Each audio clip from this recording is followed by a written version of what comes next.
राग रंग में ही डूबा रहता था। उस राजा का एक दीर्घदर्शी नाम का अत्यंत बुद्धिमान मंत्री था। राजा उस मंत्री के हाथों अपना राज्य निष्कंटक यानी बिना किसी आपत्ति, बिना किसी भय के पूर्ण विश्वास के साथ सौंपकर खुद केवल और केवल सुख भोगों में ही आसक्त रहने लगा। राजा का सारा समय उसकी अति सुंदर रानियों के मध्य ही गुजरता। राजकाज की पूरी जिम्मेवारी छोड़कर राजा रानीवास में ही रमा रहता था। महामंत्री दीर्घदर्शी उसके राज्य का चिंता भार वहन करता हुआ दिन रात एक कर रहा था। फिर भी लोग इस तरह का अपवाद फैलाने लगे कि यश केतु तो अब नाम मात्र का राजा रह गया है। मंत्री उसे व्यसनों में डालकर स्वयं ही राज्यश्री का भोग कर रहा है। महामंत्री ने जब लोगों के अपवाद सुने तो उसे बहुत दुख हुआ। एक दिन मंत्री ने अपनी पत्नी मेघाविनी से कहा, प्रिय, राजा सुख भोग में लिप्त है और मैं उसका कार्यभार संभाल रहा हूँ।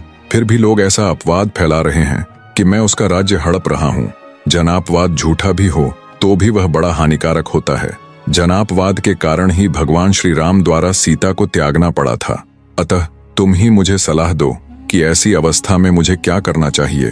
अपने स्वामी की परेशानी जानकर उस धीर स्वभाव और अपने नाम के अनुकूल आचरण करने वाली मेघाविनी ने कहा, महामती, युक्तिपूर्वक राजा से पूछकर आपको तीर्थ यात्रा के बहाने कुछ समय के लिए विदेश चले जाना चाहिए। इस प्रकार निष्प्रह होने के कारण आपके बारे में जो लोकापवाद फैल रहा है वह मिट जाएगा और आपके न रहने पर राजा भी स्वयं अपना राजकाज देखने लगेंगे। उसके बाद धीरे धीरे उनके व्यसन भी दूर हो जाएंगे। फिर जब आप लौट कर आएंगे और मंत्री का पद संभालेंगे तब आपको कोई दोष न देगा।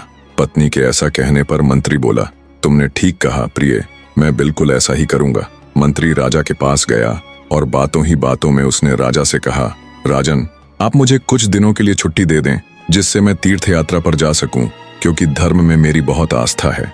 मंत्री की बात सुन राजा थोड़ा विचलित होते हुए बोला, ऐसा मत करो मंत्रीवर, तीर्थ यात्रा के बिना भी घर में रहते हुए दान आदि करके तुम पुण्य फल प्राप्त कर सकते हो। मंत्री बोला, दान आदि के द्वारा तो अर्थ शुद्धि ही पाई जा सकती है राजन, किंतु तीर्थों से अनश्वर शुद्धि प्राप्त होती है। मंत्री जब इस प्रकार राजा को समझाने का प्रयास कर रहा था तभी प्रतिहारी वहां पहुंचा और राजा से बोला, स्वामी, दोपहर का समय हो चुका है, अतः आप उठकर स्नान कर लें। स्नान का समय बीता जा रहा है। यह सुनते ही राजा स्नान के लिए उठकर खड़ा हो गया।